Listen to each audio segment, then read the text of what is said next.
I was unsure whether to make this video. I nearly didn't because it could come across pretentious or preachy or insert negative word here. But here I am, and I'm making it on the basis that it could be helpful for someone else. I stopped drinking alcohol 1,000 days ago, and before I tell you why I stopped and what's happened as a result, I'll share my previous relationship with alcohol. And with the title of this video, I want to make it clear that I've never had an alcohol disorder or an alcohol problem. I started drinking alcohol at the age of 15, going to nightclubs underage, wearing satin miniskirts and a matching crop top. My mum wasn't best pleased about the clubbing underage bit, but well, back then at parties, I'd chug White Lightning cider from one of those massive plastic bottles. And then in nightclubs, I'd drink Alco Pops. I seem to remember Reef and Blue Wicked. Oh, and Smirnoff Ice being some of my favourites. I drank alcohol to get drunk, really drunk, because I suppose that was the thing to do back then. And that's what me and my friends did. And I continued to do this drink alcohol most weekends trend from the age of 15 to about 32. And me and my friends, we had some really good times. In my prime, I'd go out on a Thursday, Friday and Saturday night and I'd give it large. And then there were the 4 summers that I worked in Malia, Faliraki and Magaluf. Well, what can I say? I was a vodka jelly shot girl and every night was a weekend. I could give you a list of scenarios where I got totally and utterly shit, but I'll spare a lot of the details just because I don't think it's particularly valuable, and I expect quite a lot of people have been in a very drunken state. Fortunately, nothing bad ever happened to me when I was drunk, just things like my mum coming downstairs to find me asleep on the kitchen worktop with my head in the kitchen sink, covered in my own. And then I hairline fractured my left kneecap during a drunkard competition when I was about 20, and my knee still isn't the same, which is a stark reminder of how absolutely rotten drunk I was that night. There have been many nights where I've had memory loss and a few where I've blacked out from drinking so much, and it didn't seem to bother me back then, but when I think about it now, it doesn't make me feel great. My last alcoholic drink was on Christmas Day 2021, so it's actually 1,027 days, but I just decided to round it down to 1,000. And my reasons for stopping were pretty simple. I've had depression on and off since I was 24, and drinking alcohol made it worse. I'd have fun on a night out drinking it, but the days following were miserable.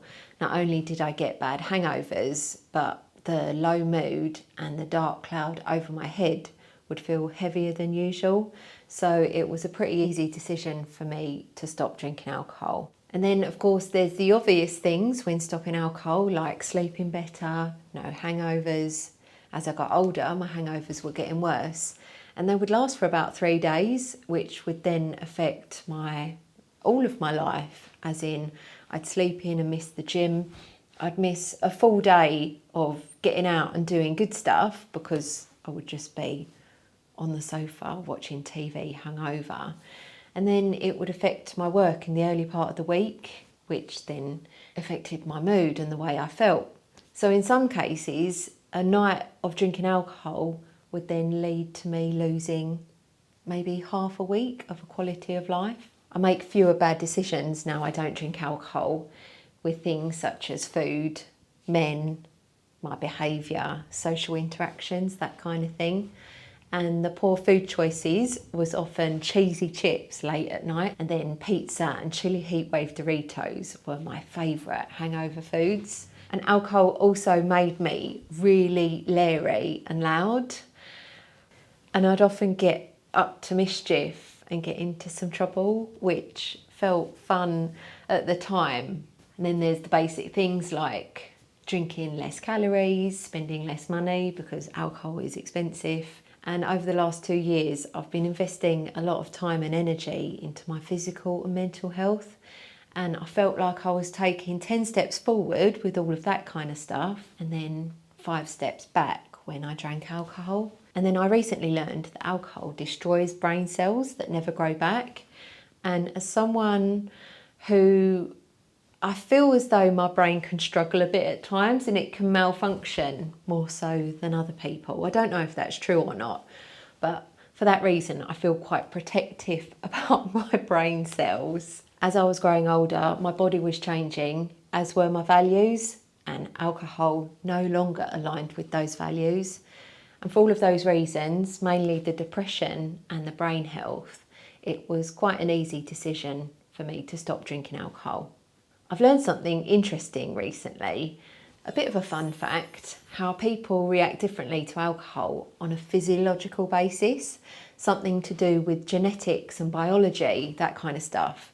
And I'm not entirely sure how it works. It's got something to do with GABA and glutamate in the brain, and also our levels of dopamine and endorphins. And here's an example. I've got two friends, one female and one male. Both are around the same age as me and both have similar lifestyles. Both of them don't know each other, which actually isn't relevant, but I thought I'd tell you that bit. And both friends are healthy and have a healthy relationship with alcohol, and they love drinking it in social settings, and they seem to react great with it.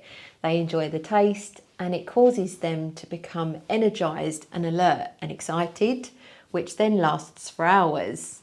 They're actually the life and soul of the party, and the more alcohol they drink, within reason, the more energy they get. And then me, on the other hand, the first alcoholic drink I have, it feels quite nice. I'm relaxed, I'm happy, I'm getting those kind of vibes, getting in the swing of things. But that feeling only lasts for about 30 to 60 minutes. Then I start to get tired, feel dizzy and a bit nauseous. And in the past, I used to chase that relaxed and happy feeling with more alcohol, which sometimes worked and other times didn't. And even though my friends get hangovers, they say that the fun that they have with alcohol far outweighs the hangover, so they're willing to put up with the hangover for the great time that they have on a night out, which is definitely not the case for me. And there's part of me that's a bit envious of my friends in the sense that they can go out, drink alcohol and have a great time with it. But now I realise that different people have different biology, which causes us to react differently. Also, my friends don't have depression, which I think is a huge contributing factor here as well. As a result of stopping alcohol, I do feel better. Not completely better, but better. My depression is still about, but the main thing is I'm not making it worse by drinking alcohol. There was a clear and obvious link between the two. And now I'm finding ways to manage the depression and get to the root of the problem rather than masking it with things that are said to be fun, which ultimately makes me feel worse. I'm not going to say that I'll never drink alcohol again, but it's likely that I won't, especially now I've learned about what it does to the body and brain. There are occasions where I do miss drinking alcohol. Holidays, for example, I used to love a sunset cocktail. And I do daydream about having a boyfriend, doing a city break and having a lunch in a cute spot, enjoying a cocktail together. Well, you never know. As I'm editing this video, I've had a couple of thoughts, and there might be some people watching this thinking, well, why can't I have just one or two alcoholic drinks?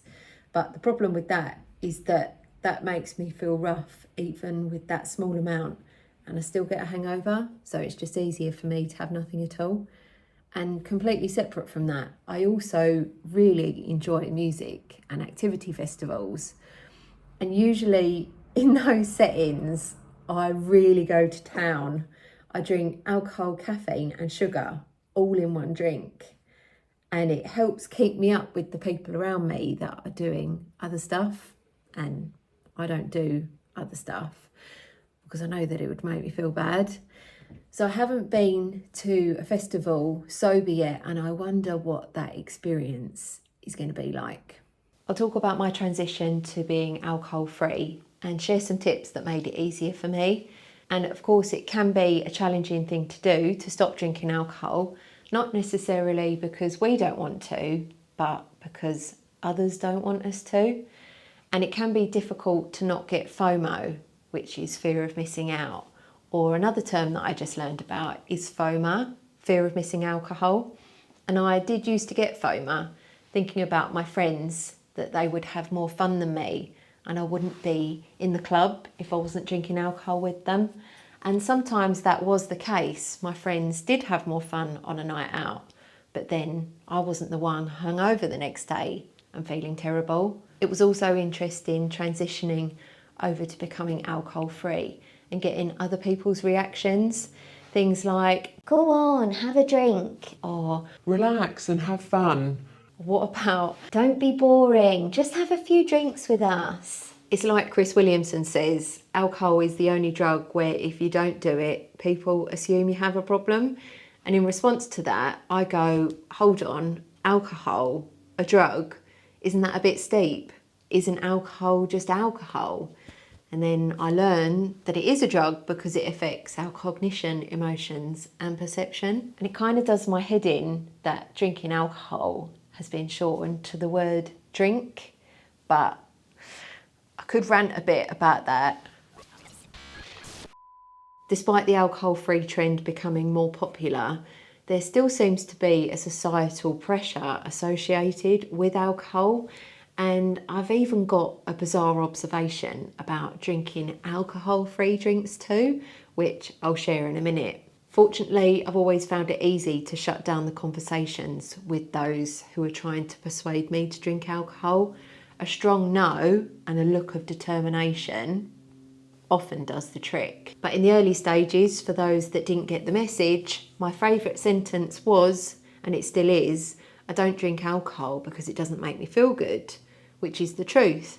And anyone who keeps on pushing beyond that response, why would someone force you or me to do something that doesn't make us feel good? And a quick side note, about 90 days into my alcohol-free life, I went on a group adventure and heard someone in the group say, "I'm going to get Laura drunk tonight," which I thought was really odd given that I'd shared that I don't drink alcohol. I'd say the first few months could be the hardest. This is the stage where it's not only you who's trying to change your habits, but it's other people getting used to your new habits too. Here are a few things that I found helpful to get me started when going alcohol free. Ordering the first drink was often the hardest part. Other people ordering their alcoholic drinks and then I'd go alcohol free. And once I'd resisted that first alcoholic drink and resisted the persuading comments coming from others, I'd do the first cheers, and then that set the scene with not only myself but also the others around me, and that on that particular occasion I wasn't going to be drinking alcohol. And after that first drink, it was much easier for me to keep the momentum. And the thing is that alcohol often creates a desire for more alcohol. So I just found it easy to just not start that process. Sometimes I will order a non-alcoholic drink and ask for it in a fancy glass, like a wine glass, cocktail glass, or one of those nice crystal tumbler things. Not only does that make my experience of being out in a social setting and enjoying drinks with others a bit more, say, special, or it celebrates the occasion, but it can also stop the constant nagging from others because they just think it's an alcoholic drink. And this is the bit where it gets interesting. Because the non-alcoholic drinks market is growing fast and there's so many options, there's alcohol-free beer, gin, fancy cordials and extortionately priced mocktails. I'm not really into drinks like that because I don't drink juices, cordials or fizzy drinks just because I never have. I don't particularly enjoy them. So the alcohol-free drinks section is often too sweet for me. I much prefer a sparkling water with loads of fresh lime. But what's interesting here, I don't know why I'm laughing, it is quite funny but also very bizarre, is that now I'm experiencing some pressure from other people to have these special non-alcoholic drinks. Like they'll keep on asking, don't you want a non-alcoholic drink? Gin, don't you want a non-alcoholic beer? Like they'll just keep going. They can't seem to get their head round the fact that I'm quite happy with my sparkling water and fresh lime. And it's like their evening won't be the same unless I'm drinking something similar to them. It's so weird. And when I politely decline, sometimes I'll get the response of, "Oh, come on, don't be boring." okay. Fire! So at this stage, if you've got any tips for going alcohol free, or you would like to share your experience of not drinking alcohol, then please add it to the comments, because I know other people head down there looking for motivation and inspiration. In my experience, the longer you go alcohol free, the easier it gets. And if you're thinking about quitting alcohol, even for just a short while to see what it's like, I think the term is being sober curious. Then I know this sounds a bit dramatic for me to say, but prepare yourself. Often the thing here is the social pressure that is attached with alcohol. The people that have known us for years, it's often harder for them to get their head round us not drinking alcohol than it is for us. Use the strong "no thank you, it doesn't make me feel good" to encourage yourself and others about your decision. And once you've got used to not drinking alcohol, then I expect other people will soon get used to it too. Thanks for watching, and hopefully you found this video useful.